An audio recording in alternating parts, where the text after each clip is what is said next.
Hello and welcome back to the latest episode of the Weekly Kickaround. Back to three of us this week. Welcome back, everyone. Martin, how are you? I'm good. I hoped that I can start the podcast with saying that all the fans wrote to me and saying that they missed you. They missed you, all the three of us together. But to be honest, I got zero messages. So, but it's good to be back for another episode. Yeah, I got nothing as well. But yeah, But if anyone but, does but hey, know, I think I'm the back. fans want to know how you're feeling. How is health? I'm all right. I had a bout of tonsillitis. We think bit of penicillin, antibiotics, done the trick. Hopefully, so yeah, it was a late withdrawal from last week's episode. I thought I could do it, and then at the very last minute, my body said no. You know, you're not doing it. But But that's life. Health is wealth, and yeah, on the mend. but I'm sure if Who- consistently every week you watch one or two Estonian Premium League games, then your health is back on track and gives you this extra immune boost. yeah, something like that. Who would have thought waffling shit took it out of you, eh? Anyway, let's talk football. Um, that Levadia we'll start with. Um, Levadia 6-1, relentless march at the top of the table, still unbeaten. They've won 7 league matches now in a row. I think to sum up the game, we had a text in the group chat. Otnom had a stinker. A lot of the goals you could have been avoidable, possibly. But still, domination from Levadia. I think I would have expected them to win the game, maybe 3 or 4, perhaps, but 6 seems a bit much. Martin, what did you make of it? Yeah, like Levadia was just total domination. Vapro started well. They started well, but that's the thing. Like, if you have like an amazing start, the worst thing that you want is that immediately concede. That's just so heartbreaking for them. But Levadia just so dominant. I don't think there's even much to talk about the game because it wasn't like a pretty game. I think Vaprus didn't show much.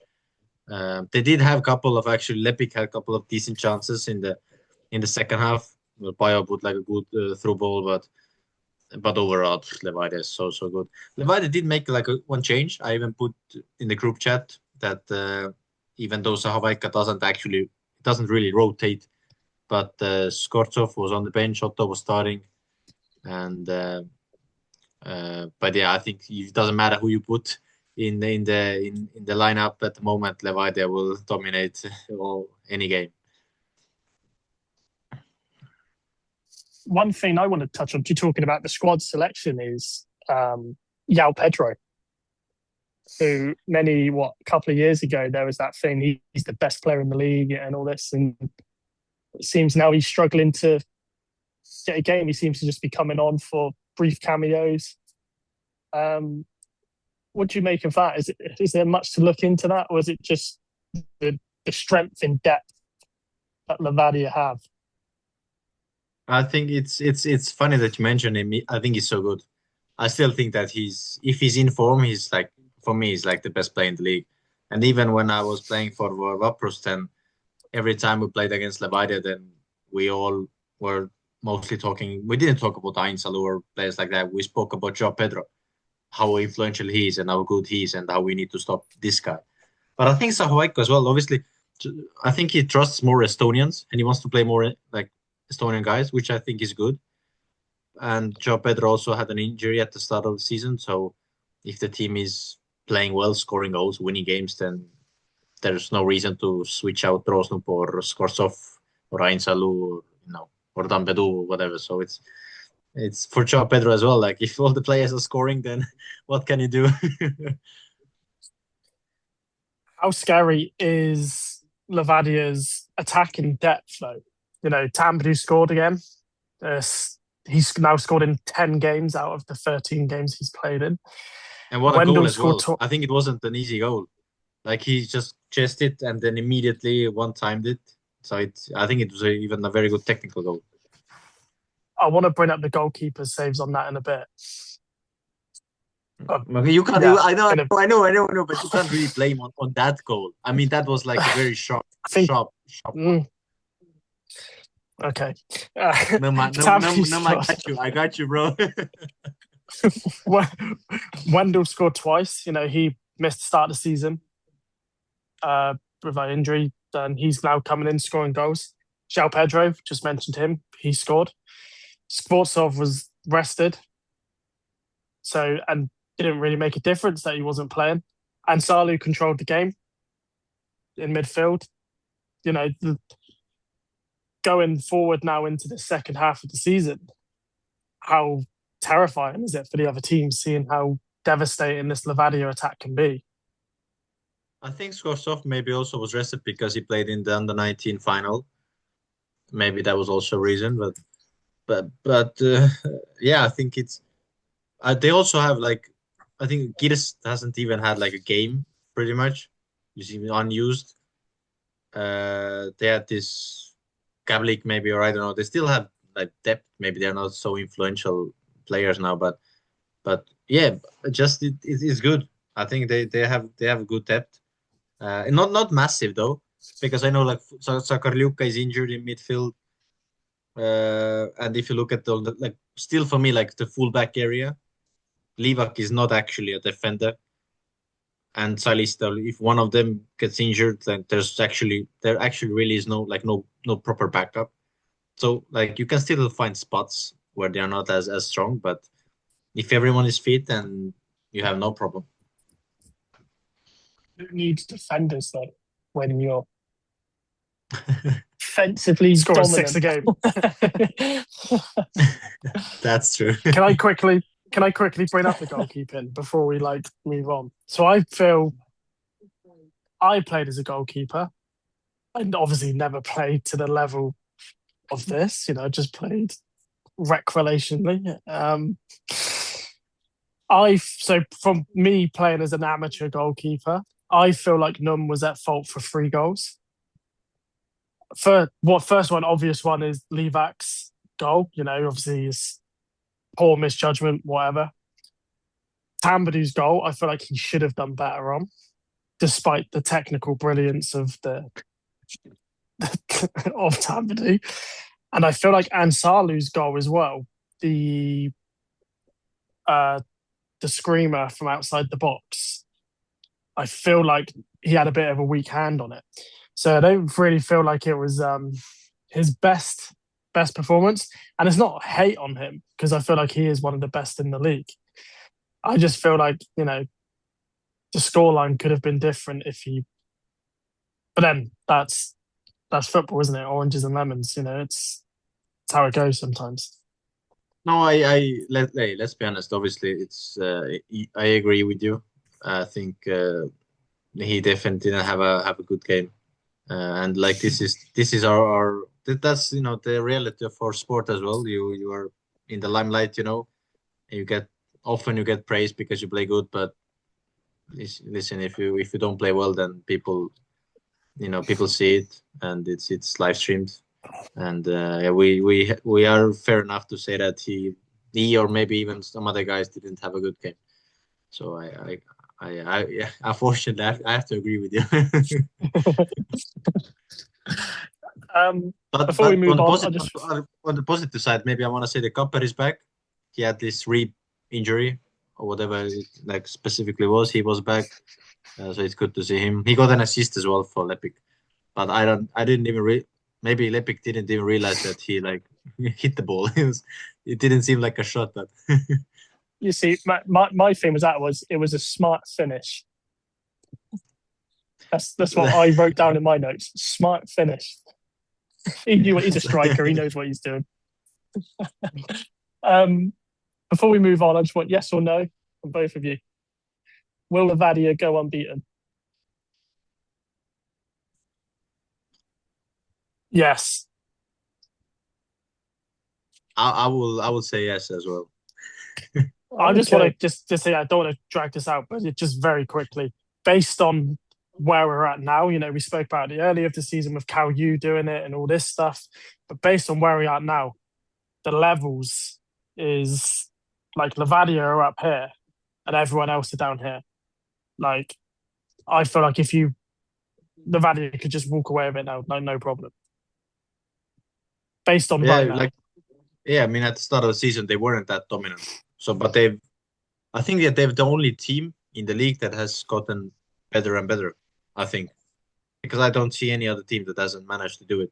Like Vappur said, like they were bad, then they started to become good, but then again, like lost games. But Levadia like consistently up and up and up. So yeah, Yeah, I agree. Let's talk about our favorite team, Paida. They lost to Narva 1-0, which finally ended Narva's miserable losing streak, which was a stoppage time winner. Kind of unfortunate, really, for Paida. The way the goal came, it's a great save from the free kick, stick it under the bar. Just unfortunate that the Paida defenders were asleep and Schlein just touched it over the line. The game itself wasn't great. I found, especially the first half, very low quality. Second half kind of picked up a bit. And if my stats are correct, I believe Paida did not have a single shot on target in the 90 minutes. I might be wrong there, but I think you're right.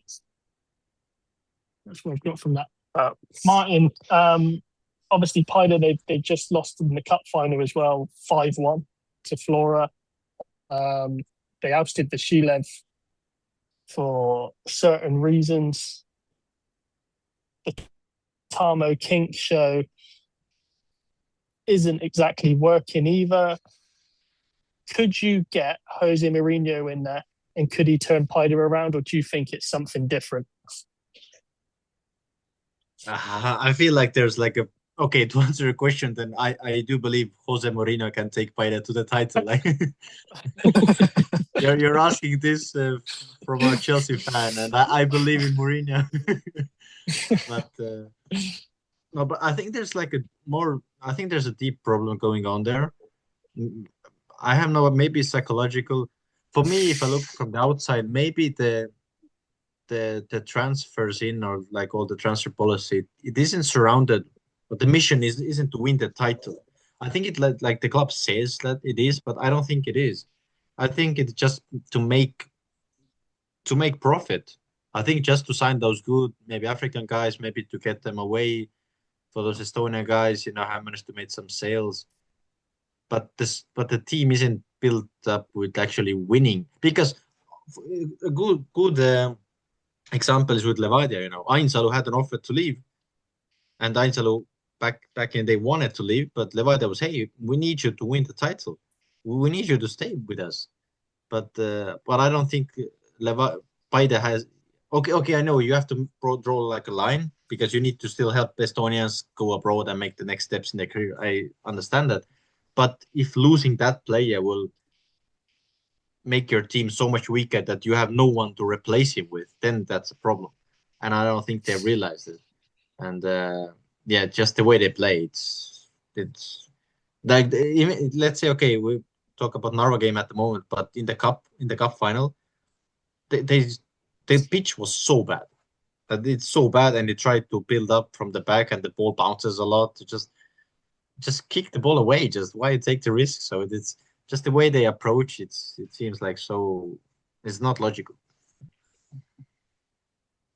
Talking about African players being moved on for profit, do you feel like they need to look for a striker in the transfer window? Because as I say, we spoke about, well, not last week, week before, when all three of us we spoke about Badamosi, or me and Nate did, we said that he doesn't seem to be up at that level of Paida. He's 6 foot whatever, can't head a football, hasn't got a good touch, can't run.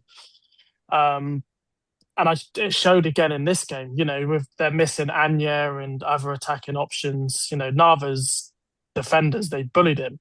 and he couldn't do anything in the game. So do you feel like Paide as a team are lacking physicality as well?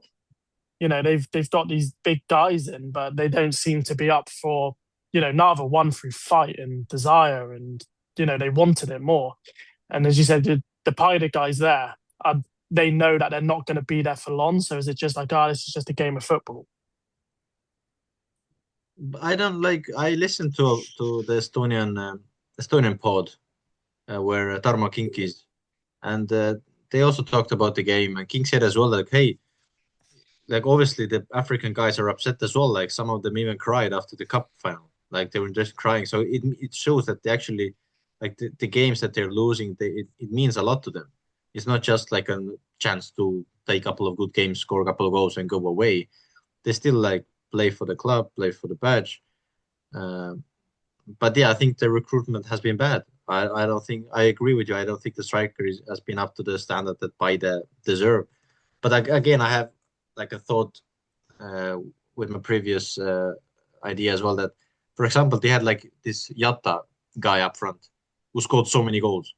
Like again, if you have these sort of players and they're making like great half a season, why they immediately sell them if an offer comes? But they can again say to the clubs abroad that hey, we have him until the end of the season. He helps us to win the title, whatever. And then after the season, let's look at the options and offers, and maybe we can then try to sell players.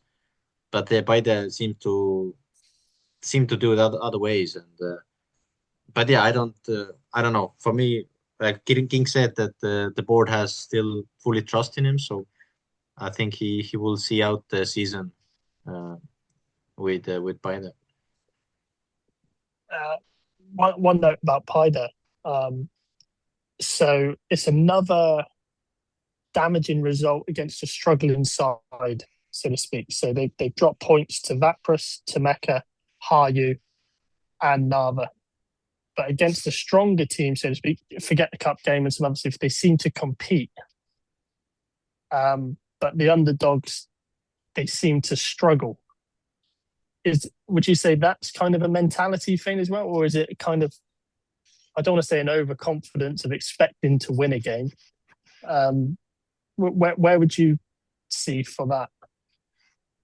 It's I mean I know it sounds maybe weird, maybe not, but it's always easier to motivate yourself if you play against bigger teams because I think that's also like a possibility for you to show everybody that you are a good player. Because even in my experience, if I played against Levadia or Flora or and I know that if I play well, then everybody can see that hey, I'm also up to the standard. I should also be playing for the bigger clubs. But if I'm playing good against Harju or United, it doesn't really care because everybody expects to play good against them anyway. Uh, but yeah, I come back to the Alexander Rogic quote that what he always said to us many times when he was in charge with Levadia is that you win the title against lower teams. You don't win against the big teams. Like he always emphasized it so much. And again, maybe this is like a great saying maybe for this topic as well. Like you have to somehow you need to motivate yourself against Narva as well. And even though Narva got beaten so many times, it's not an easy place. It may seem easy place if you look at the record, but Narva is always fighting, and they always they give their best. One Quickly talk positive about note. Narva. All right, Sorry, You go. as I say, one positive note about Narva.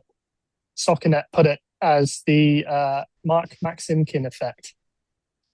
So Oh it was yeah, he was the back. first He time was back. he was back at the stadium after Yeah, that's his amazing. leg break, and they won. So maybe that's all they needed was their captain there.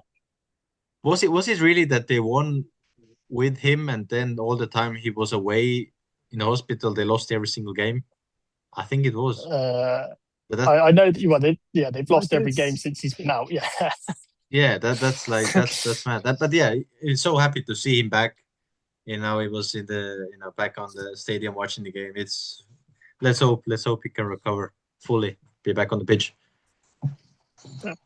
So before we move on, we'll quickly talk about Narva because they've won. They've opened the relegation race wide open again, and especially with Kura winning as well, which we'll talk about in a bit.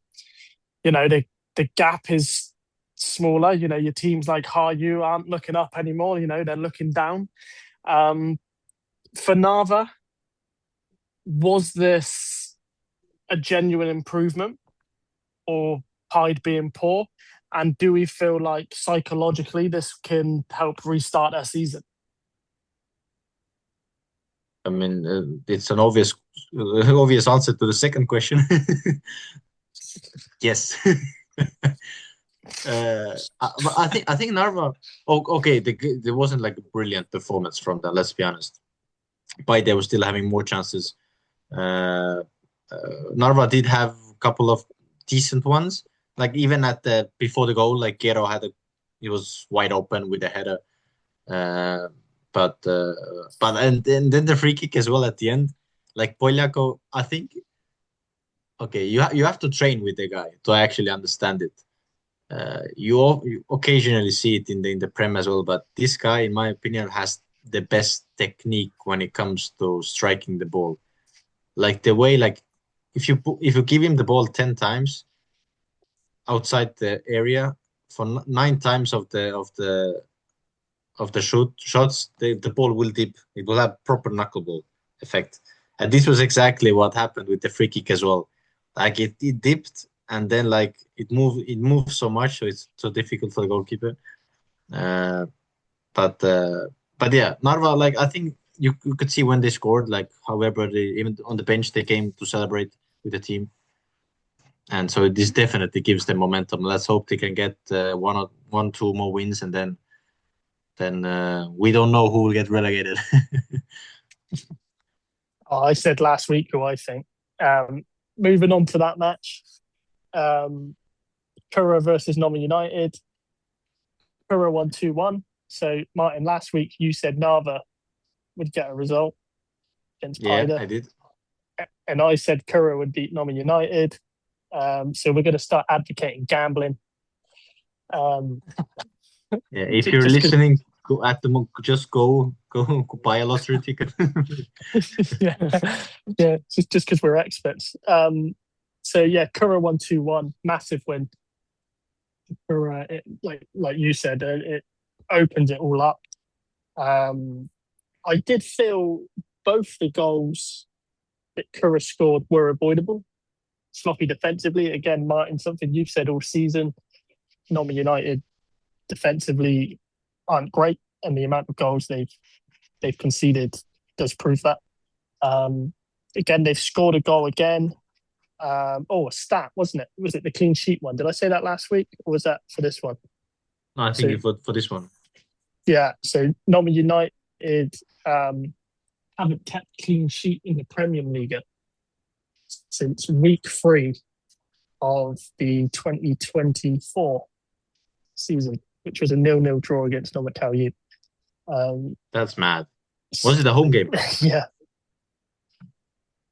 I can't remember. I don't think so. I think they might have been away, actually. They might have been at the Hui. Okay. But it's still crazy to go that long with no clean sheets. It's difficult to stay I up. think it's something like 46 games, I think.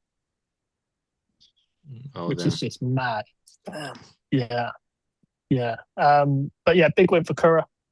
They needed that as well. I think it's something. I ain't got the league table in front of me. Is it 5 points now, separating like 5th place?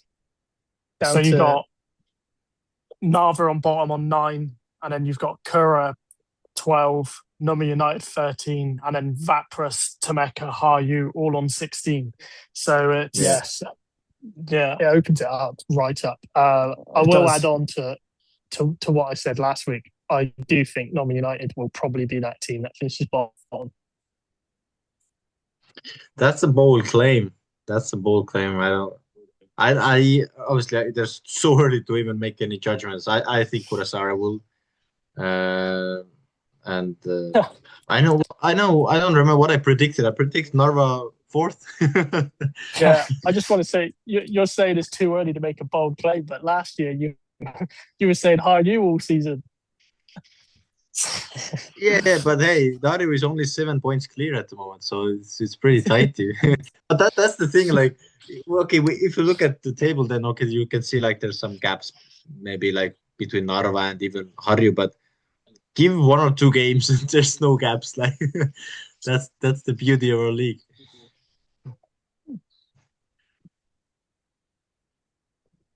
Yeah, sorry, I thought someone was going to speak. Um, what did you make of the game? I thought Kura opened the game really well. I thought the first half they were the better side. There's no doubt about that. But the second half, I felt Non United did start to come back into the game. They obviously got a goal back with a penalty from Frolov. It did take VAR to intervene to give the penalty. I thought you could see it from a mile off that it was a penalty, but that's Yeah, what but VAR's there for. We're going to praise it. VAR has had some dodgy decisions this week. Yeah, well, I'm praising it this time because that was a penalty. So. No, yeah, but and Frolov has been good in converting the pens as well. It's been so clinical. I was actually surprised. I thought that start of the season that Beglarishvili will be the one to take them. I don't know. Maybe he lost like a rock paper scissors game to Frolov. But the game itself, yeah, but I didn't see much of it. Maybe Reece can elaborate more. I think from what I saw as well, especially from the own goal, the pitch isn't quite ready. It's we keep talking about the pitches and the surfaces. The ball was taking some wicked bounces throughout the game. It was difficult for goalkeepers to goalkeep. It was. But it's not only like, but even Pärnu's home stadium is so bad at the moment. Like even the cup final game that was played there is just so bad, the ball bouncing. So I think the grasses overall are not yet ready. Yeah, but say for the own goal, the second goal, you see it. The ball bounces and then the backspin it takes off the pitch and then goes into the goal was crazy. But yeah, other than that, I feel like it was. I feel like the first 20 minutes decided the game. When Kura went 2-0 up, and Number United struggled to answer them. Kura defended really well, and yeah, if Number United just that attacking threat that we've spoke about all season just was a bit non-existent which was for them unfortunate because that was a game where they would really wanted to win. Obviously, who wants? But yeah, I don't know what. Yeah, do you want to stat? I'll throw one in. We all lost that. There was 2 players on the pitch in that Non-United Curacao game with a combined over 1,000 Premium Liiga appearances. Do you know who they are? Well, one's Frolov. Yeah, one's Frolov. Beglarishvili. No, it's don't tell me. There's a. Oh, okay. Yeah. Who? Sinilade. Yeah. Yeah, over 1,000 Premium Liiga appearances. And then put Beglarishvili as a trio, then count. It's also pretty mad.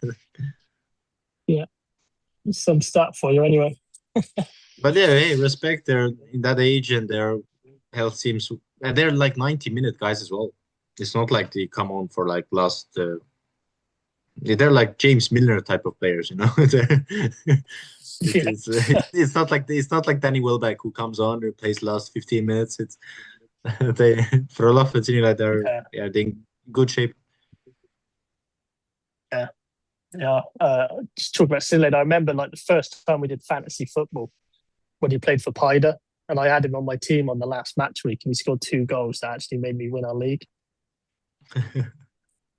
I have him in my team throughout this season, and every week is 2-2-2-2-2. On the night, he's consistent. Minutes. He's consistent.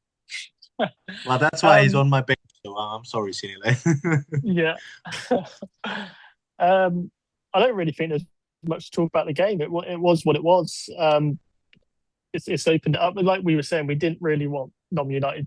Well, I don't want to say we don't want teams to lose, but we wanted Curra to win just to kind of open things up a bit, make it more exciting. Yeah, And of course, with Narva winning as well, it certainly helps with that relegation kind of scrap that we may have. Hopefully, we have a fight. We don't have a like a Kalev last year where it was done literally before it started. yeah. So I'm hoping we have a decent scrap. But it's good. Like if you look at the table, it's entertaining. Like, hey, listen, Yeah, it's Narva played the next game against Harju, and like Harju is at the moment struggling. Narja with the momentum, maybe. Hey, why not? If they win, it's so why tight. not? So that's perfect and Yeah. entertaining for all of us. Let's talk Caillou. So we could argue they're a team in free fall. They've lost, what's it now, 4 in a row, is it? But they have had the big boys, you could say. So it's you can write them off. But another defeat, lost to Noma Caillou. It was kind of a tense game, I'd say. Quite ill-tempered. A lot of bookings, a lot of drama. But it was a nice goal that won the game. Nikolaev's goal. Really Very nice nice goal. finish. Yeah, into the corner. They did score another one as well. Sochigov scored, which was ruled out. I'm not actually sure what was it ruled out Please, for. somebody who's listening to a pod, please explain it to me. How was this? Why was this ruled out? I didn't. I actually saw it on the highlights, and they showed the goal, but they didn't show the goal being ruled out on the highlights. So if you knew nothing about that game, like I knew it was 1-0. Yeah. If you knew nothing about that game, you would think it was 2-0, and they just didn't change the scoreboard. They didn't even make any reference that it was ruled out. So me personally, I do not know why that goal was ruled out. It looked fine to me. My guess would be maybe offside. That's I think I went back to check it and I think it was offside, but I tried to look at every angle and there's no offside, so I don't know. I don't know. It was a great finish though. It was a great finish, yeah. And Yeah. but again, like I think the game, I think it was a pretty like I think it was like scrappy. I don't think it was a very beautiful game. I think it was quite scrappy. It was not very maybe beautiful to watch. And yeah, Kalju was more dangerous, obviously, or more attacking. Harju did have I think good start. He had like amazing combination, pretty beautiful. It was like a back heel, but like a flick, and almost hit the back of the net. But the overall like scrappy game, and Kalju did what they have been doing consistently this season. That's getting the wins even in the games where they don't play well. VAR intervened twice, you could say. So they had the goal disallowed, and Nikolaev was sent off, which was then downgraded to a yellow card. What was your thought on that? Do you think that was the right decision? Like, I think it's the first time when referee immediately gives a red, and he's wrong. Like I don't know why it wasn't a red. Like yeah, the tackle was harsh, yeah, but okay, we don't have English Premier League, cameras. We need. It wasn't ETV game. So it's but yeah, like it wasn't red. So I don't know. I have no idea why. As I said in previous like few minutes ago that VAR had. No, this wasn't actually VAR's fault. This was just the main referee's fault. But yeah, Yeah. this is just a pure yellow. Sotsugov also got booked for diving when replays also showed that he potentially didn't dive. I think the wording I'm trying to think of here is do you feel like it's a game where the referee also somehow lost control with his decisions? He gave out a lot of yellow cards.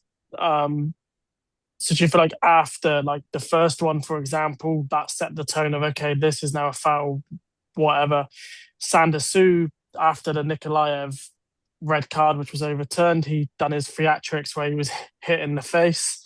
The Kauyu, I assume he's the owner, is it Kuno Teva? He put on Instagram a Yeah. video of it.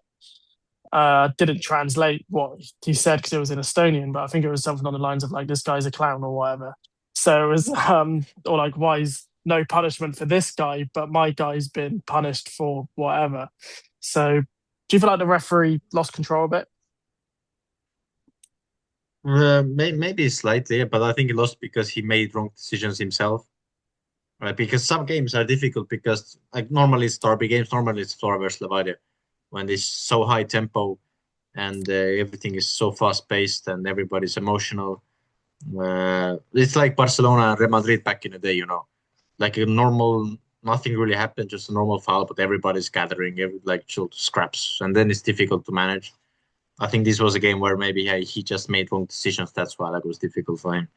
But overall, because Kalju won, bigger team won, then I don't think, and probably they deserve to win more than Harju, then everything is kind of calm.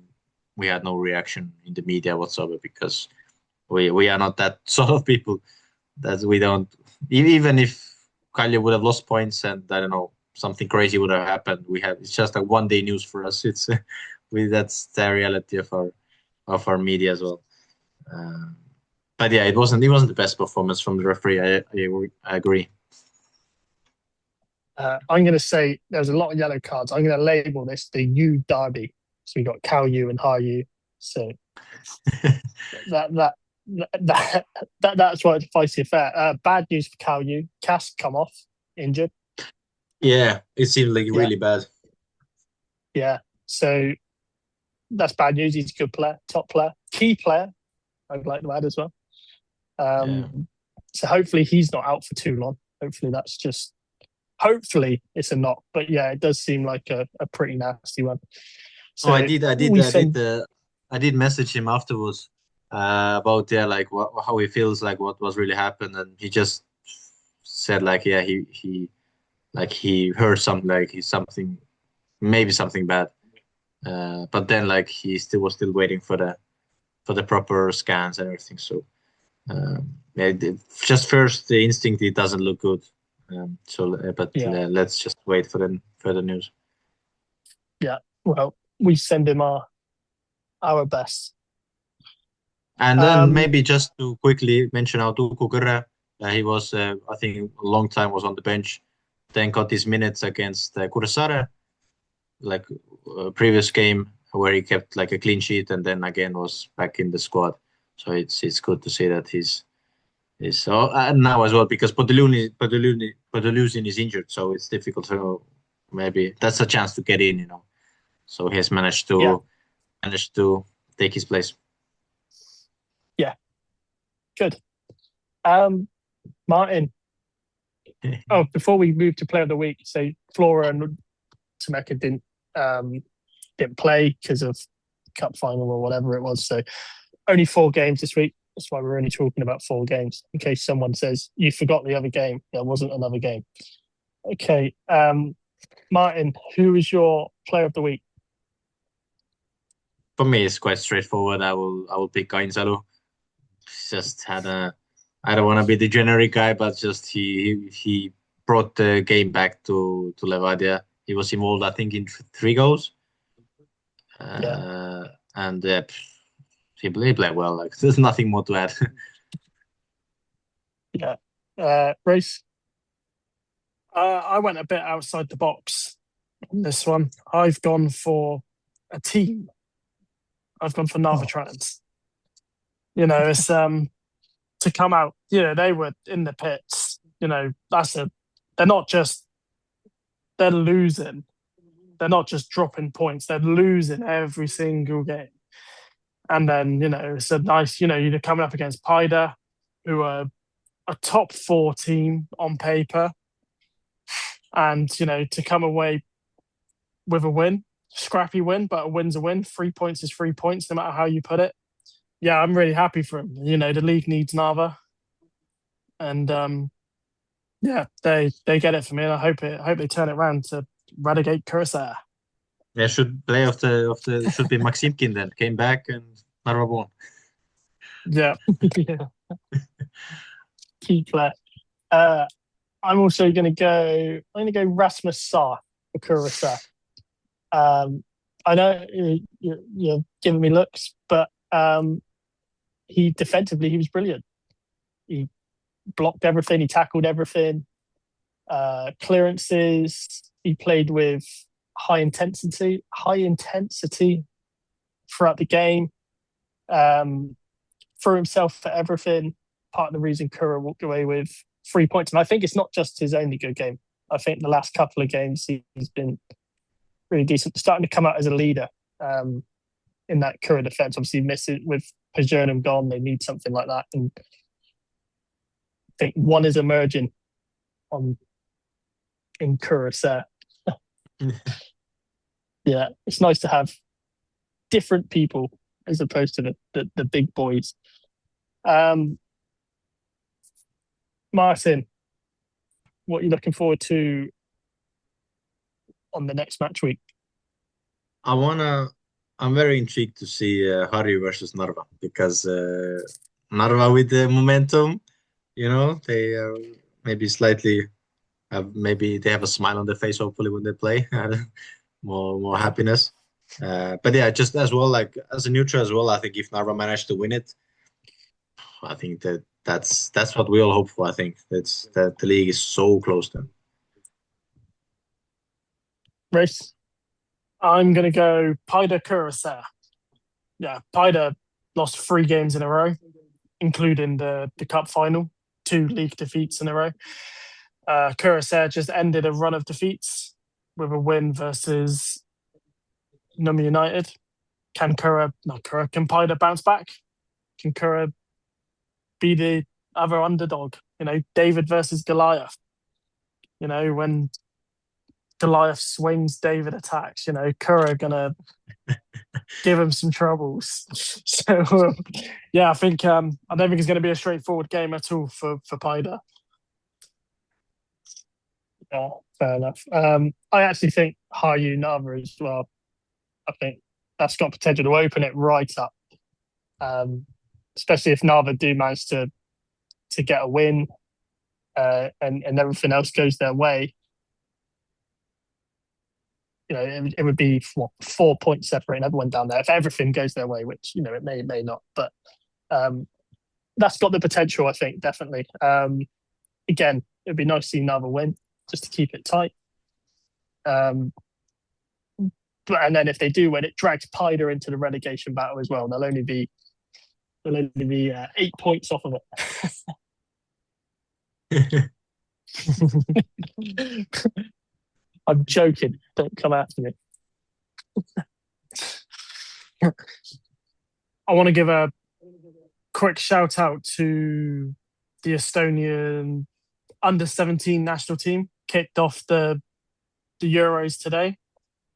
Currently, I think it's full-time pretty much, 4-1 to Spain, but we scored a goal. First ever goal in under-17 Euros. So something to smile Elva about. boy scored. Elva boy, yeah. South of Estonia. He's in good form as well. Like he scored in Easy League as well. So yeah, he's in future star maybe. 4,724 people apparently inside the Alacoque, more than what you'd normally get in a National A game, depending on the opposition. Yeah. So good job. 4-1. I think that's a pretty decent result. Just to touch on that, there was an article on Soccernet earlier from Brent Lepestu and Carol Metz about this tournament because they played in 2012 in the tournament, and they basically just told the boys when they went out, it was kind of don't worry about the moment kind of thing, but they didn't realize the opportunity that they had with scouts and everything watching them. because they're only from Little Estonia, so it doesn't matter, kind of thing. That's not the quote. I'm just kind of paraphrasing. But they basically said, just go play with no fear and show the world what you can do. And 4-1 against Spain, who I've seen one of the players play for Real Madrid. So a boy from Elva has scored against players, coming from Real Madrid, Barcelona, and all that. I think it's fantastic. Yeah, that's like a massive chance, and definitely it's these are the games that can actually transform your career. Because even like Maite Skait and the way like he was getting like his first trials in Everton, and Fulham was. He played in I think it was under 16 against Ireland. They lost like 5-6-0 like we normally do there, but he played good individually. But again, these tournaments are amazing. Yes, maybe as a team you maybe don't get the wins, but I don't want to say you don't play for yourself. Obviously, play for the team, but you have your own future on the line as well, actually. So yeah, if you manage to, that's a chance for the players to, to maybe get a move. Yeah. If you're listening, Real Madrid, sign them up. There's talent. Yeah. It's kind of interesting because Soccernet done another thing where they asked the players all, these Messi or Ronaldo kind of questions. And it was like, who's your dream club? And like all these boys saying Real Madrid, Barcelona, Bayern Munich, and all that. It's like, why not? Right? Yeah. You only need one scout to think you're good enough, right? I thought you were going to say like one of them was going to say like Stockport or something. No, one of them was Man United. I don't know why you'd want to do that, but I can't remember.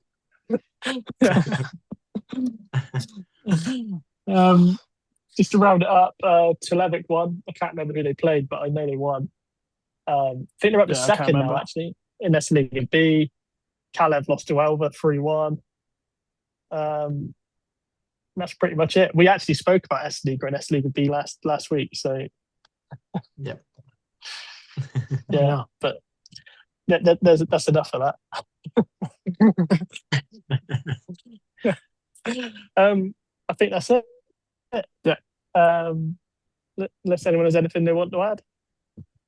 No, I mean there were also cup finals, but there's nothing really to talk about them, I think, separately. And Saku won against Paide had a bad day. Women lost and men lost. So yeah, Flora the cup winners. And Saku Sporting for with women. Saku Sporting for the women. There we go. Congratulations to both teams. Yeah, cool. We'll be back next week sometime for another thrilling episode for you all. All right. Cheers. Oh yeah.